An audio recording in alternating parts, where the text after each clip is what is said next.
We return to the present, as Leonidas tells Apollo he finds him annoying, but Apollo notes that his attack was beautiful, and he can tell that Leonidas' soul burns with passion. So he decides to fight him with everything he's got, and his threads suddenly disappear, but a statue of the goddess Artemis emerges from his shadow. It creates a giant bow for Apollo, who summons an arrow of light as he prepares to shoot, and he notes that he's about to use his supreme technique. Leonidas tells him to bring it on, but the arrow travels faster than the speed of light, and it pierces through his chest. Hermes notes that it's the fastest attack in Valhalla, and Zeus thinks Leonidas has lost, since even the gods can't block Apollo's arrows. Gear strengthens Leonidas' shield, and he tries to block the arrows, but Apollo overpowers him and continues to land his shots. Gear thinks they need to regroup, since they can't counter Apollo's arrows, but Leonidas tells her not to worry, since he'll smash them into pieces. Apollo notes that it's time to end the fight, and he launches an arrow at Leonidas' head, but he manages to send it back, and it pierces through Apollo's chest. Hermes wonders if Leonidas was able to see the arrow, but Zeus knows that he was just acting on instinct, explaining that his past experiences in battle shaped him as a warrior. Apollo struggles to get back on his feet, and Leonidas tells Apollo not to mock him, since he's the king of Sparta.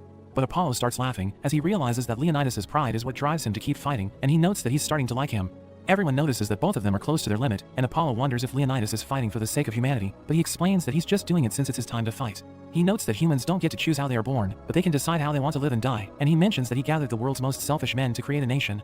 His soldiers cheer for him, as he transforms his shield into its ultimate form, which resembles the shield of the Spartans.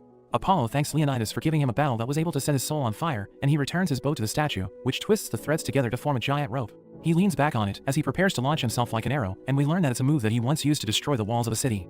Ares realizes that he's planning to break the shield head-on, and everyone becomes nervous as the strongest arrow of Valhalla prepares to clash with the greatest shield of humanity. Both fighters charge in, as Apollo transforms his hand into a blade, and he uses it to stab Leonidas' shield, but it ends up shattering. So everyone thinks it's all over for him, but Leonidas' shield also breaks, and Apollo manages to stab him. But Gira tells Leonidas to do it, so he grabs onto Apollo and smashes his face, but he endures the blow, and Leonidas' soul starts to shatter. The Spartans cry as they watch their king's final moment, and they tell him he's the coolest Spartan ever, so he's glad that his men respect him, telling them they're the strongest warriors in the world. Apollo hugs him before he disappears, and he notes that Leonidas and Giru are both beautiful, so they smile as they pass on.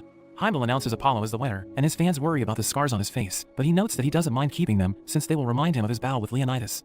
Python sees Apollo leaving the arena, but realizes that he's covered in wounds, and he suddenly collapses, so Python helps him get to the clinic. Chris mourns for Geru, but Kojiro tells her it was a battle to be proud of, and Isami notes that Leonidas died an honorable death, so everyone will remember him as a great warrior. The swordsman named Okita reveals that he's jealous, since he didn't have a death fit for a warrior, and Isami understands how he feels.